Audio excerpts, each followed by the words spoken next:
to you. Happy day, my brother. I'm chilling with my nigga Sodi. I don't forget that. I don't forget.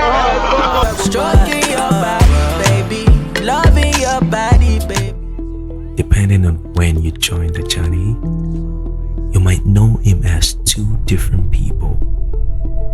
To some, he is the hustler from Surulere, the kid in skinny jeans, screaming. But to others, he is Big Wiz, the Grammy winner, the global icon who made the world dance during a pandemic. Most artists are lucky to have on peak one moment where they rule the world. Wizkid had two. He had two moments, and they happened exactly 1 decade apart. In 2011, Wizkid gave us Superstar, an album that defined a generation of Nigerian youth. And in 2020, Wizkid gave us Made in Lagos, an album that exported that culture to the universe. But to understand the king, we have to go back to the prince. We have to go back to the EME mansion, the skinny jeans, and the album that started it all. Today, we aren't just looking at the music, we are looking at the evolution. How one album created a celebrity and the other created a legend. This is the story of the dual decade impact, the album that made Wizkid.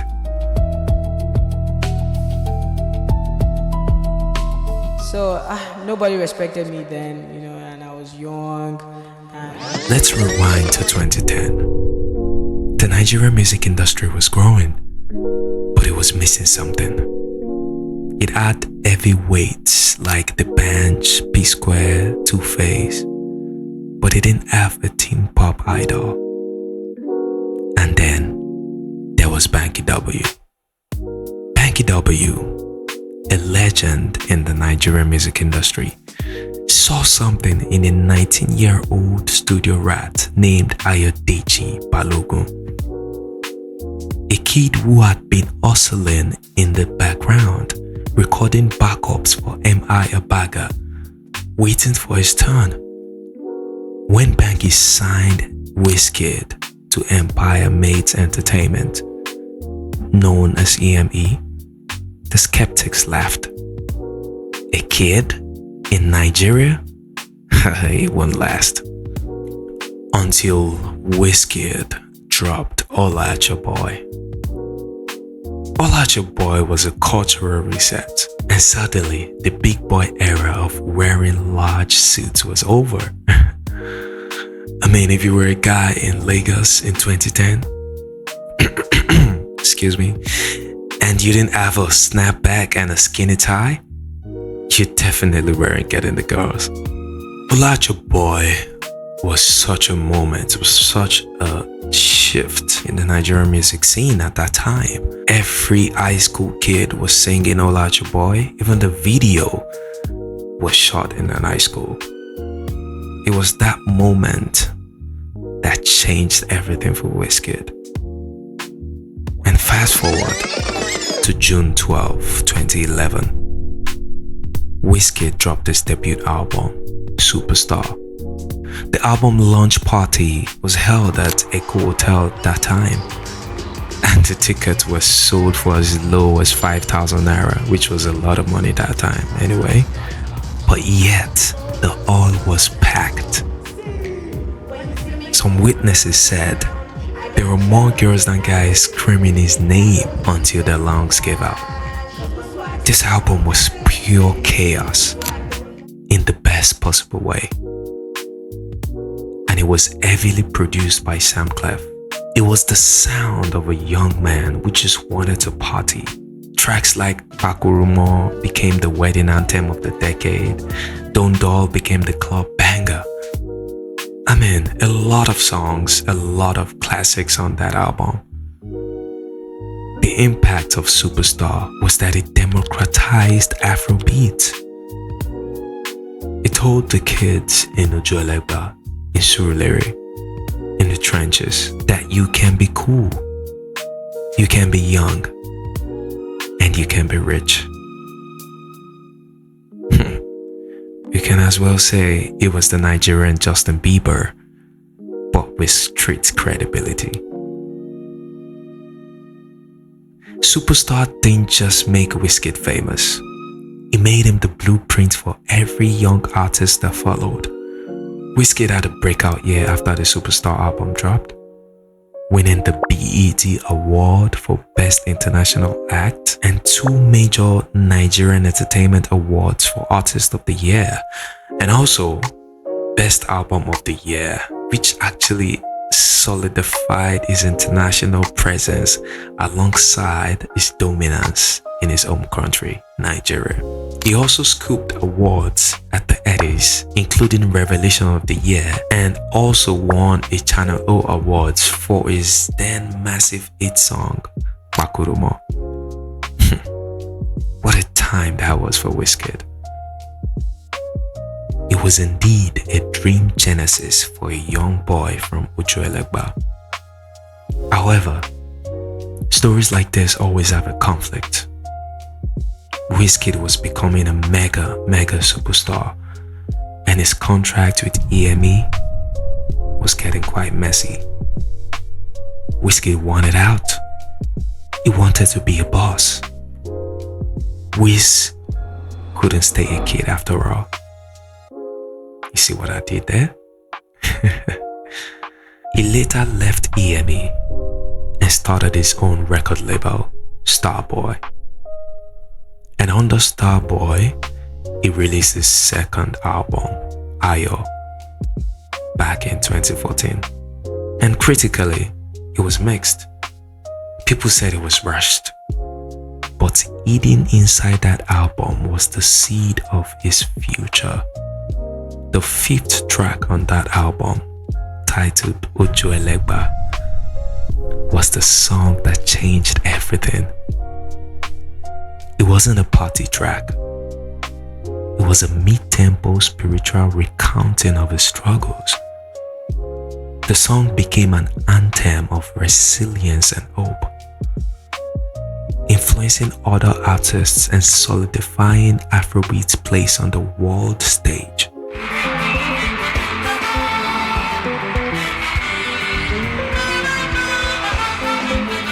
Yeah, man. In 2015, Wizkid's UK OG and brother from another mother of course, Skepta, happened to play the mega hit record for Drake, one of the biggest artists to ever grace this earth. And at that time, Drake opted on the remix of Ojuelegba. And just like that, Wizkid wasn't just our superstar anymore. It was on the radar of the world. But then again, the transition was quite painful. Fast forward to 2017, Wizkid released Sounds from the Other Side after he had signed to Sony and RCA. He started experimenting with Caribbean sounds, dancehall, and reggae. And while the Afrobeats to the World movement was at the tippy top with other artists like Davido, Burna Boy, Tiwa Savage, Olamide contributing actively to the goal, back home the reception was cold. Nigerians complained. I mean, at that time, most of us just thought we wanted the old Wizkid. We didn't see the vision he had. And he was taking Afrobeats to the next level. And while the world was dancing to One Dance, the first song to hit 1 billion streams on Spotify, Wizkid was fighting a battle for identity at home. It was winning globally, but it was losing locally. Fast forward to 2020. The world was in lockdown. Nigeria was burning with the end-SARS protests. Wizkid was meant to drop his fourth studio album on October 15th, but he had to pause it. Joined the end-SARS march in London. He tweeted, he waited. And when Made in Lagos finally dropped on October 30, 2020, the initial reaction on Nigerian Twitter was confusion. Some people asked, where is the Bedu? Why is he whispering? The album is too slow, I'm sleeping. A lot of comments on the internet, but I guess most people didn't get it yet. Wizkid wasn't trying to make you sweat in a club in Lagos anymore. He was trying to make you relax on a beach in Miami or drive through London at night. He traded the high energy drums of Sam Clef for the smooth jazzy saxophones and mid-tempo production of P2J. He really made the sounds from the other side this time. And then the sleeper hits woke up, the mega hit from the album Essence featuring Thames. This song didn't explode overnight. It was actually a slow burn. But by the summer of 2021, it was inescapable. It became the first Nigerian song to crack the Billboard Hot 100 Top 10. It was nominated for a Grammy. Kanye called it the best song in the history of music. Nicki Minaj protested when Essence didn't get the Grammy award. I mean, a lot of reception for this one song. And actually guys, I made a video recently about Thames, the album that made Thames, and I think it's very relative to this video. So if you must, please check it out after you're done with this video. Emphasis on after, guys. Alright? Check it after this video. Just know that you gotta watch this one to the end, okay? Alright, let's get back to Wizkid. Made in Lagos wasn't just an album, it was a victory lap. It spent over 100 weeks on the Billboard World Album chart. It broke the ceiling that Superstar had built. And if Superstar was the local also, Made in Lagos was the international luxury. And while Superstar was also about youthful energy and proving he belonged in the industry, Made in Lagos was about maturity and proving the industry belonged to him. It was refined. It was classy. It wasn't trying to impress you. It was inviting you to catch up. And of course, we can't talk about his impact without talking about the Hammy, Wizkid FC. A fan base forged in the fires of the Superstar era and ardent during the criticism of sounds from the other side. A fan base that has become the most aggressive, loyal and vocal cult in the African music history.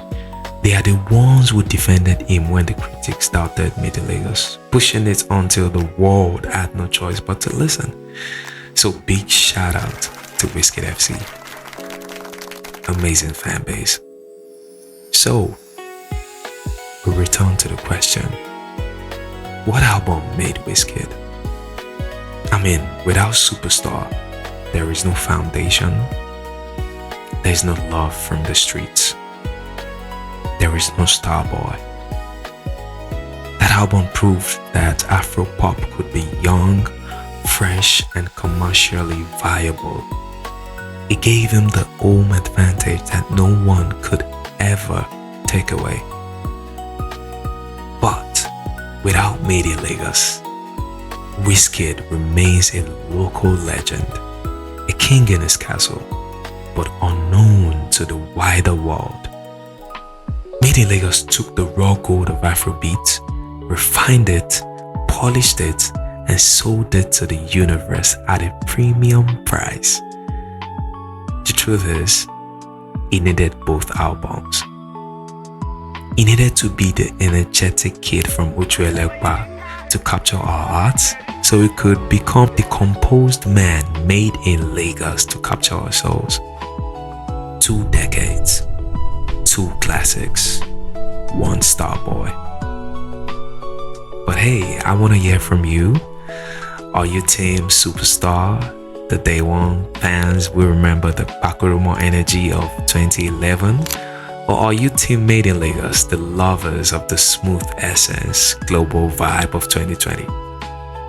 Drop a comment below with your favorite track from either album, and if you enjoy this journey through history, smash that like button and please subscribe too. Thank you for staying. Thank you for watching until this moment. See you in the next video, guys. Peace.